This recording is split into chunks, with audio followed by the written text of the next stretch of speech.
नेपाल से फ्रांस बदलाव का क्रांतिकाल। ये क्रांति की चिंगारी कुछ ऐसी भड़क रही है कि क्या एशिया और क्या यूरोप, हर जगह कोहराम नजर आ रहा है। नेपाल में 2 दिन पहले सुलगी आग की लपटें और धुआं अभी भी शांत नहीं हुआ है। नेपाल की सियासी तकदीर किस दिशा में मुड़ेगी कहना मुश्किल है, लेकिन जो आग काठमांडू में 2 दिन पहले धधकी थी, वैसा ही धुआं पेरिस की सड़कों पर भी नजर आया।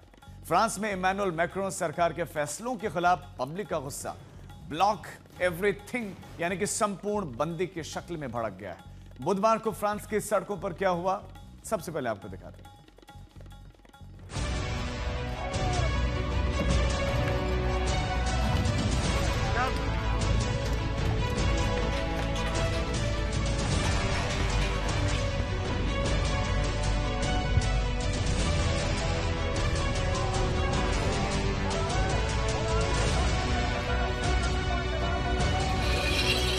फ्रांस में आवाम की नाराजगी काले धुएं की शक्ल में उठनी शुरू हुई तो देखते ही देखते शोलों में तब्दील हो गई।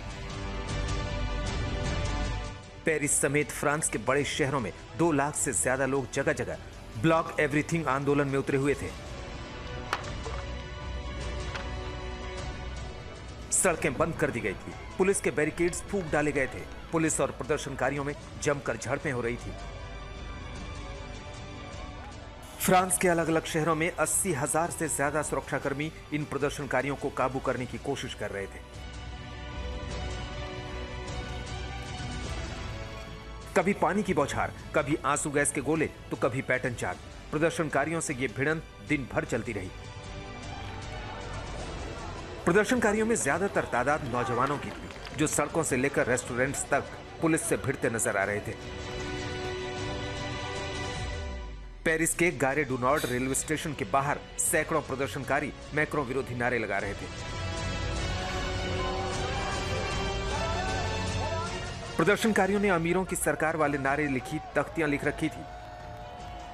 उधर नेंटेस से लेकर मोंटपेलियर तक जगह जगह सड़कों के चौराहों और गोल चक्करों पर प्रदर्शनकारियों ने टायर जलाकर रास्ता रोक रखा था। दरअसल मैक्रों सरकार ने पिछले दिनों पीएम के पद पर तब्दीली तो कर दी थी, लेकिन नीतियां वही लागू रखी थी, जिसके खिलाफ फ्रांस की जनता में असंतोष बढ़ रहा था। कटौती वाले बजट में गरीबों पर अत्याचार और अमीरों की सरकार वाला असंतोष धुएं और आग की शक्ल में तब्दील हो गया था।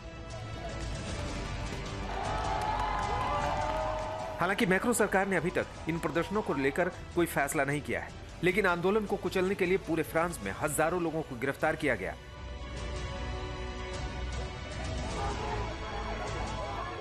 मैक्रों के गृह मंत्री ब्रूनो रेटेलेव ने इस आंदोलन को नाकाम करार दे दिया, लेकिन प्रदर्शनकारियों का रुख मैक्रों हुकूमत को हटाने को लेकर अड़िग है। दरअसल मौजूदा वैश्विक अर्थव्यवस्था के हालात का दबाव फ्रांस पर भी है और यूक्रेन युद्ध में फंसे यूरोप का बुरा असर मैक्रों सरकार भी झेल रही है। मैक्रों सरकार ने पिछले दिनों 4,400 करोड़ यूरो यानी करीब 5,200 करोड़ डॉलर की कटौती की है। पहले से आर्थिक असमानता और बदहाली का सामना कर रहे कर्मचारी वर्ग के अंदर डर है कि इससे फ्रांस के अमीरों पर नहीं, आम आवाम पर ज्यादा बुरा असर पड़ेगा। आज तक ब्यूरो।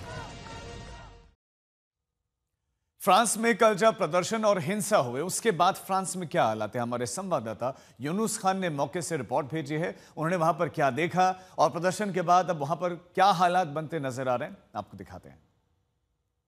फ्रांस के अंदर जो पॉलिटिकल सिचुएशन है वो हम देख रहे हैं कि रोज़ बरोज़ जो है यहाँ पे प्रोटेस्ट में इजाफा हो रहा है। और जो हमने सोशल मीडिया पे जो देखा कि जिसमें उन प्रोटेस्टर ने एक आज के दिन कॉल दी थी, जिसमें उन्होंने कहा था कि ब्लॉकी तू का मतलब जो है ये है कि हमने हर चीज़ को ब्लॉक कर देना है, चाहे स्कूल हो, चाहे सरकारी मशीनरीज हो, चाहे ट्रांसपोर्ट हो। और उस पर हमने देखा कि यहाँ पे आज हज़ारों लोग जो है फ्रांस के मुख्तलिफ शहरों के अंदर यहाँ पे प्रोटेस्ट के लिए निकले।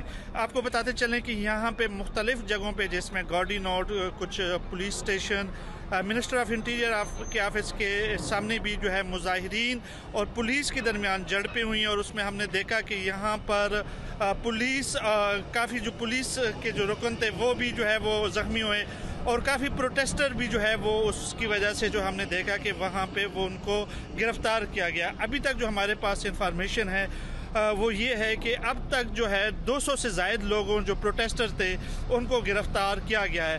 हुकूमत का ये मौक़िफ़ है कि प्रोटेस्टर जो भी चाहें वो पुरअमन जो प्रोटेस्ट है उसका हक है, लेकिन अगर वो किसी चीज़ में भी ज़बरदस्ती करते हैं, तोड़ फोड़ करते हैं, तो कानून जो है अपना रास्ता बनाएगा, कानून अपना रास्ता बनाएगा और उन लोगों को जो कि तोड़ फोड़ में मुलव्वस हों